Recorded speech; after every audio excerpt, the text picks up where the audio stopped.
In this question, we've got a quartic and we know that we've got a quadratic factor, z squared plus 4.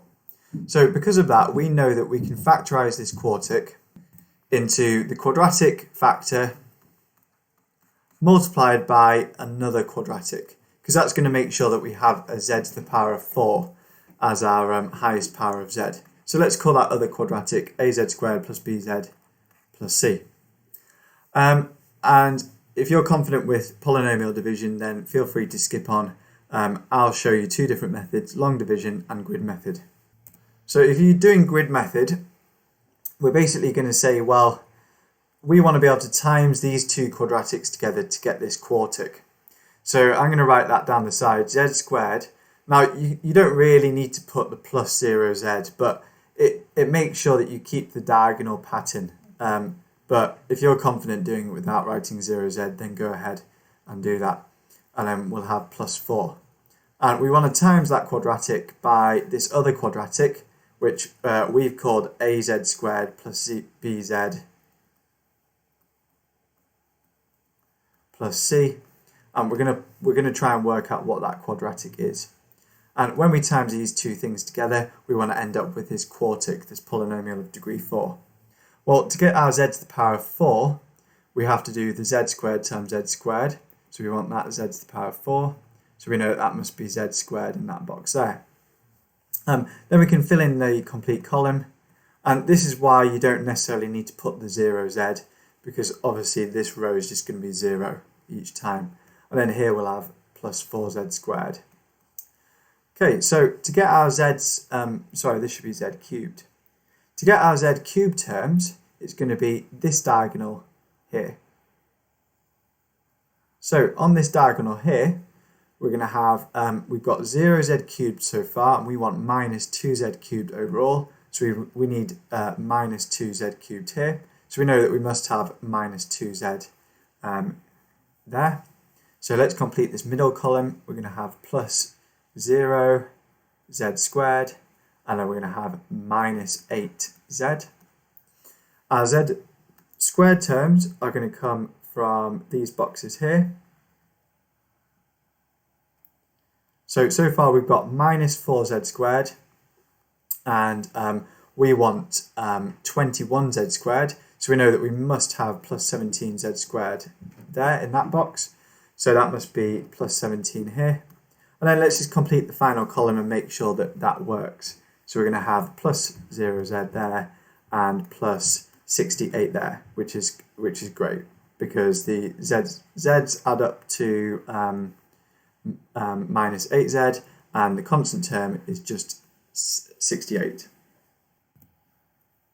If you wanted to do long division, then we need to ask ourselves, what does z squared times by to get z to the power of 4? That's z squared. Times everything on the outside by z squared. So we've got z squared. Now we've got z to the power of 4, sorry.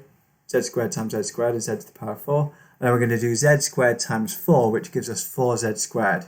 And I'm going to write that 4z squared in the z squared column.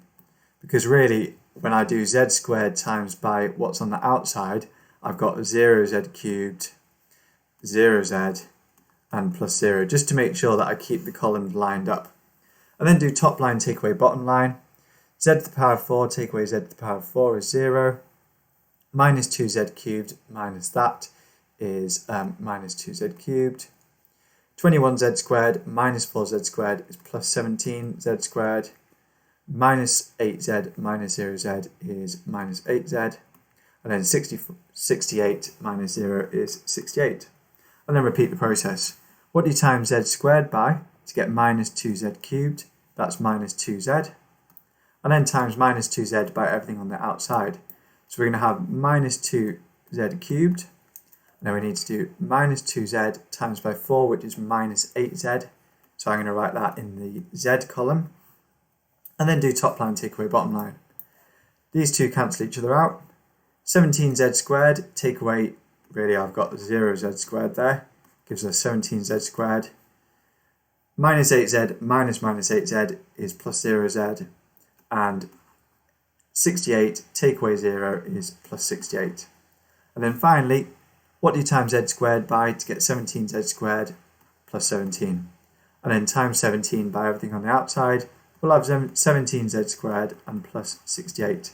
And then do top line take away bottom line, and you get the remainder of 0. So either way, we know that we can factorise this quartic into z squared plus 4, and then multiplied by z squared minus 2z plus 17. And we're trying to solve that equal to 0. Well, if we're solving two brackets times together to equal 0, we know that either 2z squared plus 4 equals 0, or z squared minus 2z plus 17 equals 0. So to solve this equal to 0, we can just rearrange it to get z squared equals minus 4, and then square root both sides. So z equals plus or minus the square root of minus 4. Remember, if you square root both sides of the equation, you have to remember the plus or minus solutions. So hopefully you're getting quite quick at working out negative square roots, or the square root of a negative number. Let's work out what the square root of minus 4 is. We can write that as root 4 times root 1, root minus 1, which is root 4 is 2, and root minus 1 is I. So here we're going to have two solutions, either z equals plus 2i, or z equals minus 2i. And then similarly, here we can solve this quadratic. It's not going to be quite as simple because we are going to have to either complete the square or use a quadratic formula. I'm going to complete the square in this case, although you could use a quadratic formula if you wanted. So if we complete the square, we're going to have z minus 1 all squared, and plus 16 equals 0. So let's rearrange it to get this bracket on its own. And then we can square root both sides.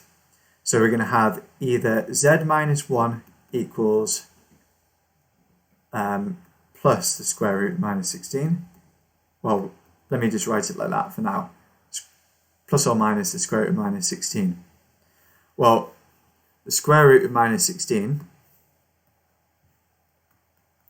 could be written as root 16 times root minus 1, which is 4i. So we're going to have either z minus 1 equals 4i, or z minus 1 equals minus 4i. Because when we square rooted both sides of this equation here, we had plus or minus root 16.